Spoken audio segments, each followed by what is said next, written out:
দেশের রাজনীতির মঞ্চে যখন তিনি মাইক্রোফোন হাতে নেন, তখন তার জোরালো কণ্ঠ আর প্রতিবাদের হুঙ্কারে চারপাশ কেঁপে ওঠে।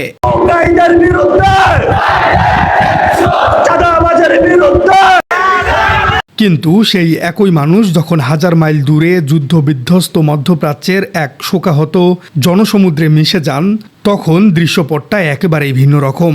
তিনি শুধু জানাজায় অংশ নেননি, আমেরিকা আর ইসরায়েলের হামলায় নিহত ইরানের সর্বোচ্চ নেতার কফিনের সামনে দাঁড়িয়ে গভীর মগ্নতায় অংশ নিয়েছেন ধর্মীয় আচারে। আবার পরের মুহূর্তেই তাকে দেখা গেছে তেহরানের রাজপথে বাক্সভর্তি আপেল আর কুকিজ হাতে একেবারে সাধারণ মানুষের মতো ক্লান্ত শ্রান্ত ইরানিদের মাঝে খাবার বিলি করতে। হ্যাঁ দর্শক, বলছিলাম বাংলাদেশের তরুণ রাজনৈতিক নাসির উদ্দিন পাটোয়ারির কথা। কিন্তু একটা বিষয় কি ভেবে দেখেছেন, একজন রাজনীতিবিদের এই সম্পূর্ণ ভিন্ন রূপের পেছনে আসলে কি বার্তা লুকিয়ে আছে? এটি কি শুধুই একজন মুসলিম হিসেবে ধর্মীয় আবেগ, নাকি এর পেছনে কাজ করছে সুদূর প্রসারী কোনো রাজনৈতিক সামাজিক সমীকরণ? আজকের পর্বে আমরা নাসির উদ্দিন পাটোয়ারির ইরানে করা প্রতিটি কাজ এবং এর পেছনের ভূরাজনৈতিক কূটনীতিকে ডিকোড করব। ঘটনার কেন্দ্রবিন্দু ইরানের রাজধানী তেহরান। ইসলামিক বিপ্লবের দেশ ইরানের সর্বোচ্চ ধর্মীয় নেতা আয়াতুল্লাহ আলী খামেনির শেষ বিদায় জানাতে দেশটির রাস্তায় নেমেছে লাখো মানুষের ঢল। আর সেই বিশাল শোকযাত্রায় অংশগ্রহণ করেছেন বাংলাদেশের জামায়াতে ইসলামের প্রতিনিধি দল এবং এনসিপির শীর্ষ নেতা নাসির উদ্দিন পাটোয়ারি। গত কয়েকদিন ধরেই সামাজিক যোগাযোগ মাধ্যমে তার ইরানে অবস্থানের একাধিক ভিডিও ভাইরাল হয়েছে। ভিডিওগুলোতে তার উপস্থিতিকে মূলত তিনটি ভাগে ভাগ করা যায়। প্রথমত কূটনৈতিক প্রতিনিধিত্ব, দ্বিতীয়টি হলো ধর্মীয় আচারে অংশগ্রহণ, আর তৃতীয়টি হলো মানবিক সহায়তা। এবার দেখা যাক তার এই প্রতিটি কাজের আলাদা আলাদা রাজনৈতিক এবং মনস্তাত্ত্বিক অর্থ কী দাঁড়ায়। প্রথমেই আসি তার ধর্মীয় আচারে অংশগ্রহণের বিষয়টিতে। ভিডিওটিতে দেখা গেছে তেহরানের পৌঁছে নাসির উদ্দিন পাটোয়ারি সরাসরি ছুটে গেছেন আয়াতুল্লাহ খামেনির কফিনবন্দি নিথর দেহের সামনে। সেখানে তিনি অত্যন্ত ভাবগম্ভীর্যের সাথে ধর্মীয় আচারে অংশ নেন। বিশ্লেষকদের মতে এই দৃশ্যটি শুধুমাত্র ধর্মীয় অনুশাসনের মধ্যেই সীমাবদ্ধ ছিল না, এর একটি বিশাল সিম্বলিক বা প্রতীকী অর্থ রয়েছে। আয়াতুল্লাহ খামেনি বিশ্বজুড়ে আমেরিকা এবং ইসরায়েল বিরোধী প্রতিরোধের একটি বড় প্রতীক ছিলেন। তার কফিনের সামনে বাংলাদেশের একজন রাজনীতিবিদের এই উপস্থিতি মূলত সাম্রাজ্যবাদ এবং পশ্চিমা আগ্রাসনের বিরুদ্ধে একটি নীরব কিন্তু জোরালো অবস্থানকে পরিষ্কার করেছে। এটি দেশের সাধারণ মানুষের কাছে বার্তা দেয় যে ফিলিস্তিন বা মধ্যপ্রাচ্য ইস্যুতে তারা মজলুমের পক্ষে শক্তভাবে দাঁড়িয়ে আছে। এরপর আসি সেই ভাইরাল হওয়া খাবার বিতরণের কথায়।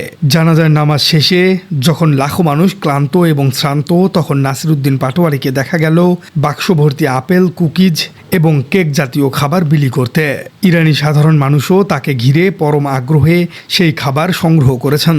ঠিক এখানেই তিনি হয়েছেন একটি বিশাল ক্যারেক্টার কন্ট্রাস্ট বা চরিত্রের বৈপরীত্য। বাংলাদেশে যিনি অন্যায় দেখলেই তীব্র ভাষায় প্রতিবাদ করেন, প্রশ্ন তুলতেন, তিনি কিনা ইরানে গিয়ে জনসাধারণের দুহাতে খাবার তুলে দিচ্ছেন। এই মনস্তাত্ত্বিক প্রভাবটা বেশ গভীর। সাধারণ মানুষ যখন একজন রাগী বা কঠোর নেতার সামনে এমন নরম হৃদয়ের ছোঁয়া দেখতে পায়, তখন সেই নেতার প্রতি মানুষের গ্রহণযোগ্যতা অনেক গুণই বেড়ে যায়। কিন্তু এখানেই গল্পের শেষ নয়।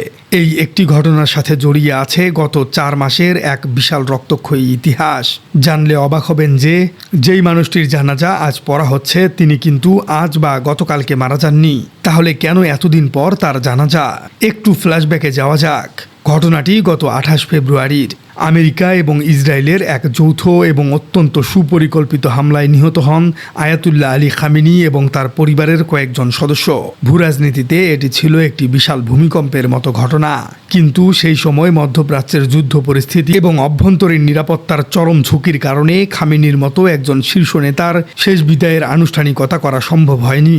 প্রায় 4 মাস পর গত শুক্রবার তার নিথর দেহ সর্বসাধারণের শ্রদ্ধা নিবেদনের জন্য উন্মুক্ত করা হয়। এরপর শনিবার এবং রোববার তেহরানে অনুষ্ঠিত হয় মূল বিদায় অনুষ্ঠান এবং জানাজা। দর্শক, এবার হয়তো বুঝতে পারছেন 4 মাসের পুঞ্জীভূত আবেগ যখন রাস্তায় নেমে আসে, তখন তার মাত্রা কতটা বিশাল হতে পারে। এই জানাজা কোনো সাধারণ জানাজা নয়, একে বলা যায় রাষ্ট্রীয় শোক এবং শক্তির এক বিশাল প্রদর্শনী। গত 3 জুলাই থেকে শুরু হওয়া এই শেষ বিদায়ের আনুষ্ঠানিকতা শুধু ইরানের মধ্যে সীমাবদ্ধ থাকছে না। সোমবার তেহরানের রাজপথে লাখো মানুষের অংশগ্রহণের পর এই একই শোকযাত্রা এগিয়ে যাবে ইরানের পবিত্র শহর কুম এর দিকে। এরপর তা সীমান্ত পেরিয়ে প্রবেশ করবে ইরাকের নাজাফ এবং কারবালায়। আজ নাজাফ আন্তর্জাতিক বিমানবন্দরে ইরাকি কর্মকর্তারা এবং ইরানের একটি উচ্চ পর্যায়ের প্রতিনিধি দল খামেনির নিথর দেহ আনুষ্ঠানিকভাবে গ্রহণ করেছে। বুধবার স্থানীয় সময় বিকাল 4টায় কারবালায় জনসাধারণের অংশগ্রহণে অনুষ্ঠিত হবে বিশাল জানাজা এবং শোকযাত্রা। অবশেষে বৃহস্পতিবার ইরানের উত্তর পূর্বাঞ্চলীয় শহর মাশহাদে ইমাম রেজার পবিত্র মাজারের প্রাঙ্গণে চূড়ান্ত দাফন সম্পূর্ণ হবে। দর্শক, এবার একটা অবাক করার মতো তথ্য দেই। নিরাপত্তার স্বার্থে এই শোকযাত্রা চলাকালীন সময়ে দুই দেশ অর্থাৎ ইরাক এবং ইরানের বিশাল একটি অংশের আকাশসীমা পুরোপুরি লকডাউন করা হয়েছে। অর্থাৎ এই নির্দিষ্ট সময়ে পুরো এলাকায় যে কোনো ধরনের বাণিজ্যিক বা সামরিক উড়োজাহাজ ওড়া সম্পূর্ণ নিষিদ্ধ। এমনকি একটি ছোট কোয়াডকপ্টার বা ড্রোন ওড়ানোর উপরেও দেয়া হয়েছে কঠোর নিষেধাজ্ঞা। একটি জানাজাকে ঘিরে এমন নিশ্ছিদ্র নিরাপত্তা বিশ্ব ইতিহাসে সত্যিই বিরল। এবার আসা যাক বাংলাদেশের কথায়। নাসিরউদ্দিন পাটোয়ারির এই কাজগুলো বাংলাদেশে এত ভাইরাল হলো কেন? এর প্রধান কারণ ইরানের প্রতি এদেশের মানুষের জন্মগত এবং পিওর সফট কর্নার বা আবেগ রয়েছে। মধ্যপ্রাচ্যের যে কোনো আগ্রাসনে সাধারণ বাঙালি সবসময় নিপীড়িত মানুষের পক্ষেই থাকে। নাসিরউদ্দিন যখন ইরানিদের হাতে আপেল তুলে দিচ্ছিলেন, তখন তিনি মূলত বাংলাদেশের কোটি কোটি মানুষের সেই না বলা আবেগেরই প্রতিফলন ঘটিয়েছেন। তিনি যেন বুঝিয়ে দিলেন, আমরা ভৌগোলিকভাবে দূরে থাকলেও আত্মিক দিক থেকে আপনাদের পাশেই আছি। কিন্তু রাজনীতিতে কোনো কিছুই বিনা কারণে ঘটে না। বিশ্লেষকরা এর ভেতরেও খুঁজছেন অন্য একটি সমীকরণ। যে কোনো ঘটনার একটি বিপরীত দৃষ্টিভঙ্গি থাকে।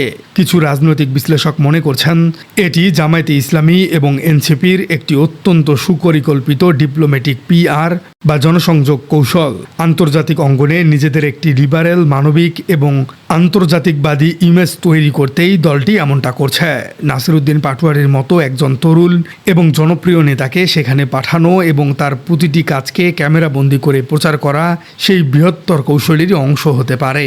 অর্থাৎ তারা বোঝাতে চাইছে, জামাত কিংবা এনসিপি শুধু দেশের ভেতরেই রাজনীতি নয়, বরং আন্তর্জাতিক মুসলিম উম্মার সংকটেও সমানভাবে প্রাসঙ্গিক। তবে উদ্দেশ্য রাজনৈতিক হোক কিংবা ব্যক্তিগত আবেগ, দিন শেষে এর প্রভাবটা কিন্তু অস্বীকার করার মতো নেই। এই ঘটনার সবচেয়ে বড় প্রভাব হলো রাজনৈতিক ব্র্যান্ডিংয়ের পরিবর্তন। মানুষ সবসময় নেতাদের কঠোর চেহারার বাইরে তাদের মানবিক সত্তাটি দেখতে পছন্দ করে। নাসিরউদ্দিন পাটোয়ারি অত্যন্ত স্মার্টলি তার সেই মানবিক সত্তাটিকে বিশ্বমঞ্চে উপস্থাপন করেছেন। এর ফলে তরুণ প্রজন্মের কাছে, বিশেষ করে যারা রাজনীতি নিয়ে খুব একটা মাথা ঘামায় না, তাদের কাছেও তিনি ইতিবাচক বার্তা পৌঁছাতে সক্ষম হয়েছেন। অন্যদিকে ইরানিদের চোখেও বাংলাদেশের সম্মান কয়েক গুণ বেড়ে গেছে। কারণ দুঃসময়ে যে পাশে দাঁড়ায় তাকেই মানুষ সবচেয়ে বেশি মনে রাখে। এবার প্রশ্ন হলো, এই ঘটনার পর বাংলাদেশের রাজনীতিতে বা আন্তর্জাতিক সম্পর্কে কি পরিবর্তন ঘটতে পারে? রাজনৈতিক দলগুলোর মধ্যে আন্তর্জাতিক ইস্যুগুলোতে সরাসরি সম্পৃক্ত হবার প্রবণতা বাড়তে পারে। তরুণ রাজনৈতিকরা তাদের ইমেজ বিল্ডিংয়ের ক্ষেত্রে শুধু বক্তৃতাই নয়, বরং কাজের মাধ্যমে, বিশেষ করে মানবিক কাজের মাধ্যমে নিজেদের প্রমাণ করার চেষ্টা করবেন। ইরান বাংলাদেশ সম্পর্কে এই ছোট ছোট ব্যক্তিগত বা দলীয় উদ্যোগগুলো ভবিষ্যতে বড় কোনো কূটনৈতিক সম্পর্কের ভিত্তি তৈরি করতে পারে। ইতিহাস ঘাটলে দেখা যায়, বড় বড় চুক্তি বা প্রোটোকল দিয়ে সবসময় মানুষের মন জয় করা সম্ভব হয় না। কখনো কখনো লাখ লাখ টাকার চুক্তির চেয়ে বিপদের দিনে বাড়িয়ে দেওয়ায় এক টুকরো আপেল কিংবা একটা কুকিজ অনেক বেশি শক্তিশালী হয়ে ওঠে। নাসিরউদ্দিন পাটোয়ারি রাজনীতিতে সেই মানবিকতারই একটি মাস্টার ক্লাস দেখালেন। এবার দেখার বিষয়, রাজনীতির মাঠে এই মানবিক ইমেজ তাকে কতটা এগিয়ে নিয়ে যায়, আর দেশের রাজনীতিতে এর সুদূরপ্রসারী প্রভাবই বা কি। দর্শক, খামেনির জানা যায় বাংলাদেশের নাসিরউদ্দিন পাটোয়ারির বহুমুখী অংশগ্রহণকে আপনি কিভাবে দেখছেন? এটি কি শুধুই আবেগ, নাকি নিখুঁত কোনো রাজনৈতিক চাল? আপনার মূল্যবান মতামত জানিয়ে দিন আমাদের কমেন্ট বক্সে। আর আমাদের চ্যানেলে নতুন হয়ে থাকলে চ্যানেলটি সাবস্ক্রাইব করে বেল আইকনটি বাজিয়ে দিন। দেখা হচ্ছে পরবর্তী কোনো ভিডিওতে।